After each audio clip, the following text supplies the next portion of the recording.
Why is it that you can make the same cut over and over again on your table saw, yet somehow the boards aren't exactly the same? Do ugly clamps clamp better or worse than pretty clamps? Why do I have an aversion to water? These are some things that I think woodworkers should know. They're not always talked about on YouTube, so let's talk about them. It took me a while on my woodworking journey to figure this one out, but after I rip a couple boards, I'll go back and rejoint them and then come back again. I joint the edge of a board. I come over to the table saw, I put that up against my table saw fence, make a cut. Essentially, I'm making a copy of the jointed edge. And now I'm gonna take that edge, I'm gonna put that up against the table saw fence, and I'm gonna cut again.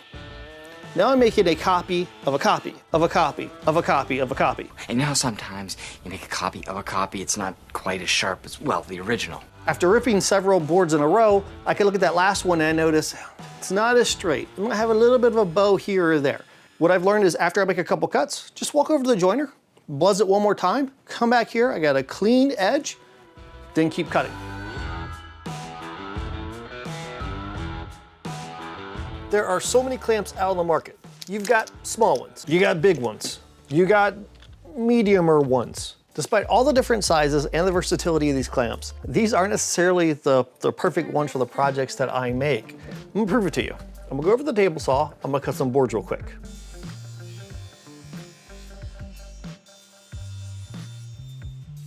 In order for me to show you what I'm talking about with the clamps, I'm gonna cut some quick joints over here, and I'm gonna use rabbet joints because I like rabbet joints. They're easy to make. I think they have broad applicability. You can throw some dowels or some fasteners in it to really straighten them up.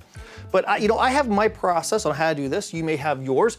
If you've never cut rabbet joints, then maybe consider joining Woodworkers Guild of America. Woodworkers Guild of America is your online resource for woodworking instructions, ideas, and information. True story, I logged in looking for some router tips. Right on my homepage was a video on how to do rabbets. Now, I had already planned this, so I just thought that was kind of weird timing. Right next to that was a video on all different types of CA glue. Now, I use CA glue for every scroll saw project. I use a ton of CA glue in the shop, so obviously I had to stop and watch that video. I learned so many things about that I had no idea, even though I use these products every single day.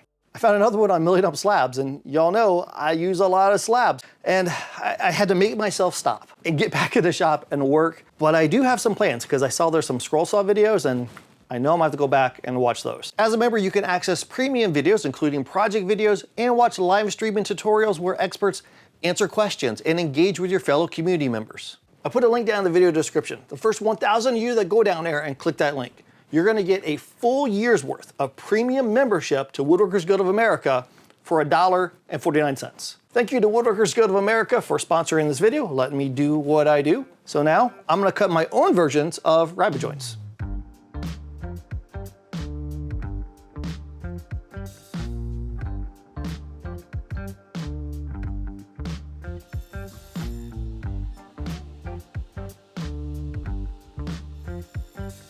Rabbets are cut, we've got the makings of a nice little box, but now I gotta clamp it together. Well, to do that, I would typically grab one of these dudes. This is just a tiny little light duty clamp from Pony. This is great for applying clamping pressure across the width of a box, but when it comes to the length, it's a little bit too short. So we gotta up our game, and instead go with like a 12-inch clamp. Ultimately, to clamp a small project like this, I'm gonna end up using 2 to 4 of these guys, 2 to 4 of these guys. That's a lot of clamp and a lot of weight for something that's kind of small, and I don't think that these are the best clamps for this anyway. Let me show you an alternative to this. These are Japanese bar clamps, and you can get them in steel or brass. This is some brass ones. These are the 12-inch versions. Look how tiny this is though, compared to this big dude. I know this is not apples to apples because the clamping pressure on a light duty clamp is about 300 pounds. Well, you're not gonna get this from a little clamp like this, but do you need that? Well, a lot of times I absolutely do not need that, especially on delicate projects. I got multiple versions of these guys. I've got the 12-inch brass one, I've got this other small brass one that's 6 to 7 inches, and I even got this beefier one, which is made out of steel, and this one has a lot more clamping pressure, and this is probably 12 to 14 inches, I imagine. I can easily take one of these little brass ones and get the clamping pressure I need right across the width and the length of this, and it's gonna be much more streamlined compared to having those big F-style clamps. and I can clamp it right against the bar. And that's one of the big pluses of these, is that they're bar clamps. So that bar is gonna be registered right against the face of my workpiece. That's gonna help with alignment, and I can use the bar to my advantage compared to using the F-style. If I really do need some clamping pressure though, I can take these off, and I can go with the steel versions of these. Quick comparison, two 12-inch clamps. The size difference is pretty astounding. That means if I'm making several projects at the same time, which is often the case for me, I can clamp this together and easily just toss it off to the side and not have that mountain of clamps that are all kind of fumbling around and then trying to put that out of the way. Specifically, one of the things I love best about this is the storage. Two clamps in a little box that can go into a drawer.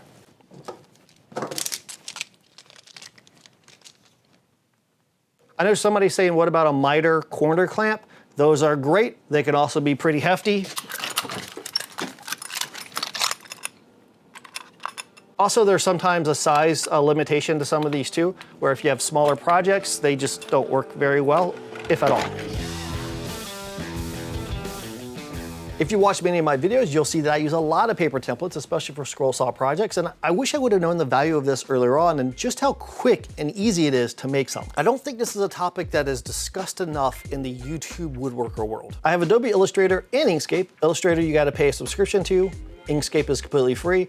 I use Inkscape way more often just because I like it better. I have no affiliation with Inkscape whatsoever. I just like the software, and once you download it, you can just jump right into it. I'm gonna show you how fast and how easy it is to make a template. I can come over to the side, click the rectangle. Let's say that's my workpiece, and maybe we're dealing with like a 12-inch long board, and let's say it's 4 inches tall. Now I wanna put a curve on it, pretty easy to do.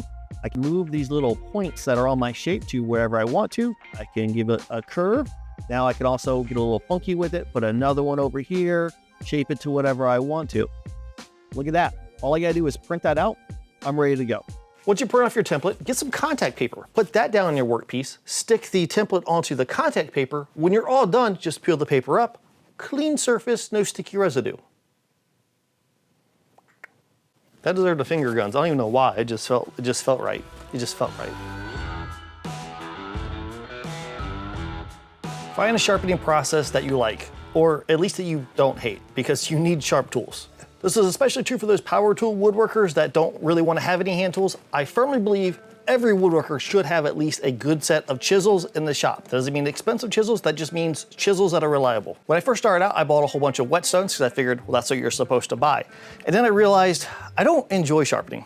It's a chore for me, so I never used them, and I just had dull tools all the time. I found the whole process to be cumbersome, from soaking stones in water to sharpening to then flattening the stones and repeat and just water everywhere, and it just wasn't for me. Instead, I ended up going a totally different route and went with diamond stones. I made a sharpening station that has a piece of granite on top, so I have a flat surface. I've got my stones. I have a drawer that I keep all my stuff in it. I've got jigs. I've got a Sharpie, so I can make sure that I'm sharpening all the areas of my chisels. Any of the extra things I need, I keep it all in here, and then I can easily just kind of tuck it away. This was a huge change for me. It made my life so much easier. Now I just take a spray bottle, spray my stones with water, get my chisels on them.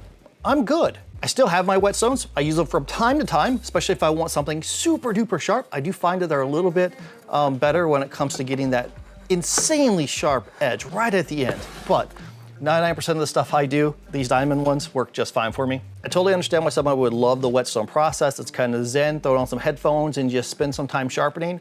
Just in my life and how I do things in my shop, it's just not for me, and this is. So this helps me to get all my tools sharp, and I can just get back to work.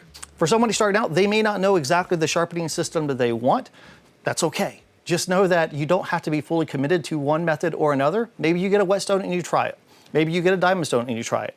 And then see which one you like and then gravitate towards that. But don't feel like you have to do the entire sharpening process that you see someone online do, because they're not sharpening your tools. You are. So there I was, wrist deep in Deadpool's wrist. As I'm sitting and contouring the pieces to just the way I want them, I came to the realization that I should have bought things like specialty sanding items way earlier than what I actually did. Take, for example, these little micro sanding sticks. I looked at these for a long time and I didn't buy them. I was like, well, one, they're kind of expensive, relatively speaking. B, I don't want to get hooked onto some like thing where now I got to buy specialty types of sandpaper for this. And am I actually going to even use these things?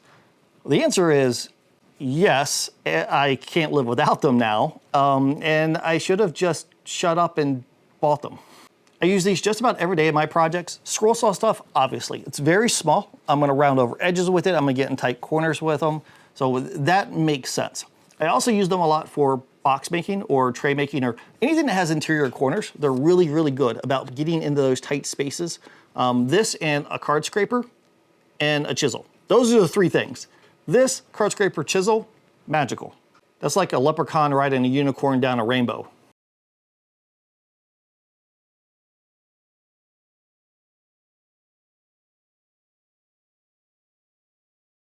In hindsight, I realized these aren't really that expensive. I guess the ones I was looking at before were kind of pricey, but that's not these. Second, the sandpapers lasted me a really long time. I've worked on these project after project after project for months, and I've not replaced a single loop. These are the original ones, so that's worked out pretty good too. This was kind of a twofer. It's the little sanding sticks and how awesome they are and how they changed my process, but also about just not being stubborn if you don't have to be stubborn and, you know, try that new thing. It might be different and it might be new, but it might actually be good to try. Who knows what could happen?